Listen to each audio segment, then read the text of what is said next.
Okay. And he went out and bought fucking televisions. Check out my picture-in-picture. Like, no, that's not picture-in-picture. That's 2 televisions. That's awesome. It's a whole bunch of fucking TVs. I would love to. I know. I would really would love to do that. Like with the old vacuum tubes, like the square big, ones. yeah. Yeah, and just stack them on each other like a whole wall of TVs. Problem is, you get a lot of interference that way. Yeah, I know, but it'd be fun. It would be fun. And try your hardest to get a different image on each one. Be like, damn it, no, I gotta move this one over here. Right. Move the bunny ears. Son of a bitch. Yeah. Bunny ears. No, they don't even know what that is. What's a bunny ear? It's on a rabbit. Yeah, rabbit ears. I'd say my number 8. He is the angriest comedian ever. Is it Sam Kinison? No. He gets pretty fucking angry. He does get pretty angry, but it's Lewis Black. Oh, yeah. Yeah. He was actually so angry that Disney finally found a role for him. Yeah. In that Inside Out film. You didn't see that one? No, I didn't it's see the one that about emotions. And it's got joy. Well, I know what it's about. He's anger, I guess. He's anger, yeah. Yeah. There you go. It's perfect. Perfect role for him. Yeah. He nailed that shit. Yeah. But, yeah. He's a pretty funny guy. He's fucking hilarious. He gets a little too political, but when he does get too political, he's funny about it. But like political how? Which way does he go? Oh, he's very left. He's a very liberal thinker. No, I don't think there's a lot of conservative comedians. Bill Burr is a conservative comedian.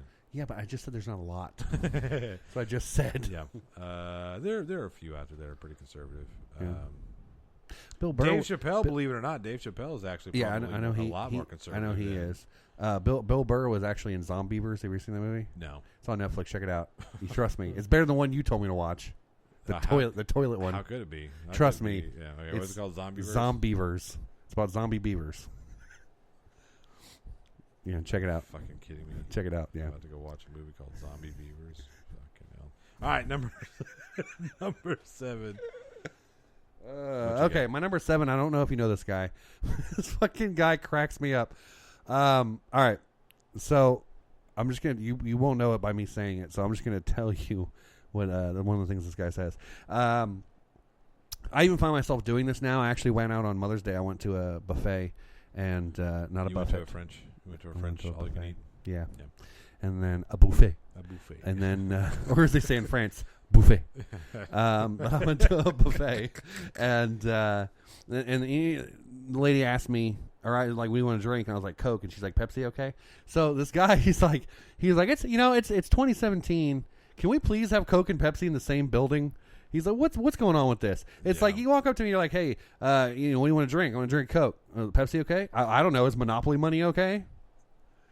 So I find myself saying that all the time now. Is Monopoly? Yeah, I said that in my head. Like my mom was about to sit down. She was right next to me, and the lady comes up and she said, "What do you want to drink?" And I was like, "Coke." She goes, "Is Pepsi okay?"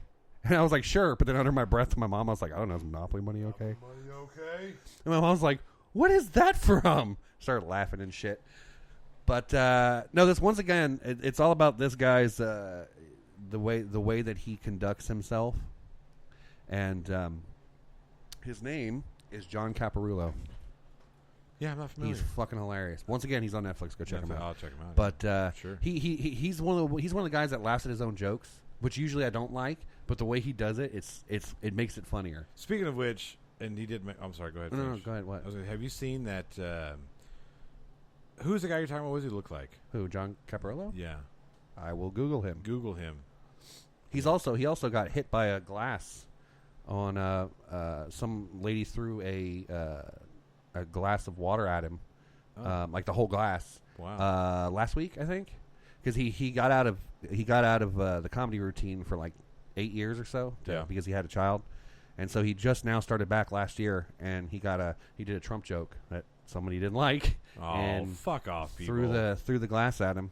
And and you know how I sit, but like I totally agreed with him. I'm like, comedy's comedy. I find things funny, even if it is about somebody whatever. Yeah. Doesn't matter what it's about. If I agree with it or not, it doesn't matter. If it's funny, it's funny. And that's what he's saying. He's like, is that where we've come in this world where you can't even have, if something like that can affect you into violence, maybe you shouldn't be at a comedy show, And I totally agreed with him on that one. I mean, here's the deal. You're going to a comedy show. You think they're not going to talk about the fucking president? Of course. The biggest and that's what he piece said. of material. And that's what he said. He does it to himself. He's the biggest. Like Bush. Bush was was a big like jokey. You know, Yeah, Clinton even was too. Right. I mean, Obama not so much. Yeah, I mean, that's the thing. Obama, he didn't really. Obama was quick to make fun of himself. Yeah, so he kind of stole thunder. But these other motherfuckers are all taking themselves too serious. You know, fucking. I know the best words. Piece of shit right here. That's the guy. Yeah. Now, see, I'm thinking of this other guy, this fucking bear dog looking guy. Yeah, that's him. Yeah, I saw this hilarious guy. He didn't make my his laughter. The guy you talking about people laughing at their own jokes. I guess his claim to fame, his bit was he's the machine. The machine. Yeah, he got mixed up with the Russian mafia when he was in college. He's got this whole bit on it. Anyway, he's one of those guys that laughs at his own jokes. And at first, like, oh fuck, one of these. And then he started fucking. I was like, okay, yeah, you deserve to laugh at your own jokes. This guy, he's talking about. He's like, I went to Canada, and he's like, they should say, you know what they should say about Canada? They should say, come to Canada where it looks like America but sucks. And he's like, he's talking about, he's like, you're like, oh yeah, you're gonna make fun of my president. I'd make fun of your president, but no one knows who the fuck he is. You know, it's just shit like that. And he's a funny guy, man. Yeah. Funny guy. Go check him out seriously on Netflix. I'll look at him on Netflix. He has two stand-ups. The one I think the one on What's Netflix, his name right? again? John Caparulo. The stand-up that he has on right now, I think, is like "Come in Me" or some shit like that. That one's not as funny. Yeah. The one that's called Meat Cap, and I think you can get that one on YouTube. Yeah. That is the fucking that's the one. That's great. Yeah. Yes, from start to finish, that one is hilarious. Yeah. He's from Cleveland. And he's talking about how bad it is to be a Cleveland's Browns fan. Yeah. He was talking about, the Browns haven't won a blah blah since 1964 or something. Yeah. He's like, and then some guy argued with me. He's like, well, it could be worse. The Chargers haven't won a thing since 1950 something or whatever. Yeah. He's like, oh, well, good for fucking San Diego, where if you lose, you go out to the beach and cry on your yacht. If I lose, I gotta go out and freeze my balls off. Yeah. Or some shit like that. That's about right, yeah. It's pretty funny. All right, my number 7. Yeah. Jeez, man. You pick it up and throw it. Go on. It's an object that you would throw. Or you would kick it. A shoe? You would kick it. A ball? Rocks. Chris Rock. Oh, Rock. I don't like his stand-up. Never Scared was fucking great. Especially when he went on the tangent about the difference between black folk and... Ends. Yes. Yep. That was funny. That was funny. My problem with Chris Rock is same thing with Chris Tucker. He can annoy the shit out of me. There are some times where he's a little over top. Yeah, little bit much. Like in his movies, he's fine. Like in Dogma, he was hilarious in Dogma. Even in Lethal Weapon 4, he was hilarious. He was great in Lethal Weapon 4. He's I don't like him as a lead, and I don't like his stand up. He just annoys me. But he does have bits that are funny. Like I did like that bit. What was that movie he did where he died and came back as a white guy? Oh, god damn it! Down to Earth. Yes. He came back as the president. No, it wasn't the president. It was some. Are you sure? I thought it was the president. Oh no, that was another movie where he was the president. Yeah, he came back. Wasn't he a white dude in that one too? I think so. What's he doing playing a bunch of white dudes? Well, he's putting his white face on. Yeah, because that's not racist. All right, what's your number? What are we on? 6? We're number 6. All right. Yeah. My number 6.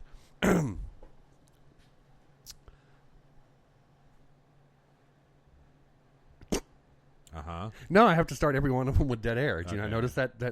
God damn it! All right, so talking about Barry Bonds using steroids. Where's the asterisk? I can't even say that fucking word. Where's the asterisk on Babe Ruth being able to hit home runs before black people are allowed to play? Come on. Who's that? Fuck. He's like, how would he be able to hit when Jose could swim 80 yards and throw him a junk ball? Let's see what he can do then. Fuck, you're going to have to give me this. My girlfriend's Korean for this joke. Oh, is this Tosh? Yes. Yeah.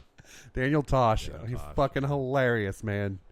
Oh, my God. Then he talks about... He's another of those guys that irritates the fuck out of me. Oh, God. Though. Some of his bits are funny. Well, no, I don't like it. Like his show every now and then is funny. Yeah. But his stand-up He did do one on his the show talking about, I'm going to show you the biggest cock in the world, and it was that gigantic, like, fucking man-child sized rooster coming out of the hen house. What? And it was white, and he says, "Yeah, you didn't think it was white, did you?" Well, he's like, I still remember. I don't remember what the joke was, but he was. It was on the show, but he was talking about something. He's like, and the blacks. Now, please remember, I am not very happy about saying the blacks. It was just. Oh God, he fucking cracks me up because he goes over the line. He doesn't give a shit. And he's talking about how he got his sister raped. He's like, when we were younger. Wow. He's like, when we were younger, we always prank each other. She'd do something silly, and so then I just took her pepper spray and put silly string in it. And then the next night she called me. She had gotten raped, of course, and she's like, Daniel, how could you? And then he got killed. The very next joke after that, I forgot what it was, but it was something completely off the wall, but not bad, Yeah. And the whole audience was like, oh. And he goes, oh, so you're okay with my sister being raped, but this joke crosses the line? Yeah. Okay. Yeah. Oh, he's fucking hilarious. Oh, he's talking about the girlfriend, and he's like, he's like, it's good to date a younger girl because she's only one opinion from being replaced. I wish some of these people would get that. Just yeah. Young girl, get out of my room because you're a fucking crazy bitch. Oh, is that you have a thing? Oh, I thought I did. I thought we had a. Wait, maybe we do. I have bubbles. Bubbles. We've got bubbles. That's the girl next door. Want to hear a dirty joke? 2 white guys fell in a mud pit. You want to hear a clean joke? No, the dirty joke is a kid falls in mud. The clean. You want to hear a clean joke? He took a bath with Bubbles. Want to hear another dirty joke? Bubbles was the girl next door. Yeah. Something my dad told me when I was like 7. Yeah. Good job, Dad. Yeah. All right, my number 6. Let's see here. You say herb, we say her because the fucking H in damn it. Oh, I'm sorry. Did I undercut you? I'm sorry. I really did. Look. What? Is that the one you were going to pull hold on. up? Hold on. You Okay, wait. I'm waiting. You wait. We'll talk about you that talk, in a You minute. talk about something different right now. Okay, we'll talk about... No, hey. we can talk about that. But is something I have. Damn it. I have to say, what I did is I kind of put some of the newer ones and then, some of the OGs, we'll call them. Are you ready? That's my next. And he's like the top of the newer ones. Are you ready? Let's hear it. We built up empires. We stole countries. That's how you build an empire. We stole countries with the cunning use of flags. Just sail around the world and stick a flag in. I claim India for Britain. And they go, you can't claim us. We live here. 500 million of us. Do you have a flag?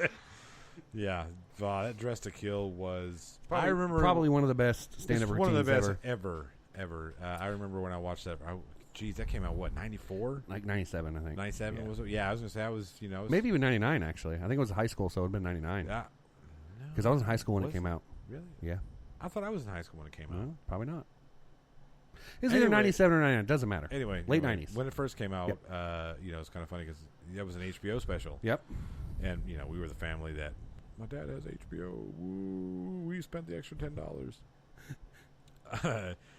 And I come out of the room and my father's watching this dude with perfect fucking makeup on. I mean, his makeup's better than Executive most of transvestite. Yeah, right. His makeup's better than half the women in the audience. Yeah, but that's what my mom says all the time. I love him because he's beautifuler than me. He's beautifuler than me. That's pretty funny. But and I'm like, what the fuck is my dad watching? And then you listened. I was like, Pop, something you want to tell me? He's like, shut up. I sat down. And are you degenerating right now? Yeah, right. I sat down and I was like, fuck, man, this guy's hilarious. Yes, he is. Yeah. The British accent helps a lot. Oh, sure. It's like just from that Dress to Kill alone, when he's talking about like Star Wars, when he's talking about the Death Star full of British actors opening up doors, going, oh, hey, what is it, Lieutenant Sebastian? It's just the rebels, sir. They're here. Yeah. Oh, Charlie, did they bring? Good God, man! Did they bring a flag? Yeah, he was really good at setting up stories and then coming back to him later. Yep. Fucking amazing. Darth Vader. He was only cool because he had that James Earl Jones voice. If he was more like, hello. And the fucked up thing is, have you seen, speaking of Netflix and Darth Vader, have you seen the documentary I Am Your Father? Mm-mm. It's about the actual guy who played Darth Vader. David Morse? Or Alan Moore? David Morse. No, that's David Moore. No. Alan something. Fuck, I'm going to have to look it up. Anyway, but he was talking about, they didn't tell him they were overdubbing him. George Lucas fucked that dude in so many different ways. So did he use his real voice the whole time? Yes. And he definitely sounds exactly like Eddie Izzard was. What did you say? Yeah. Check out that. Check it out. It's called I Am Your Father. Check that shit out, and you'll actually hear what he sounds like. And he was disgusted by the fact that he didn't know they overdubbed his voice until it came out, until he saw the movie in the theaters. And oh my god! And the guy, the guy they show,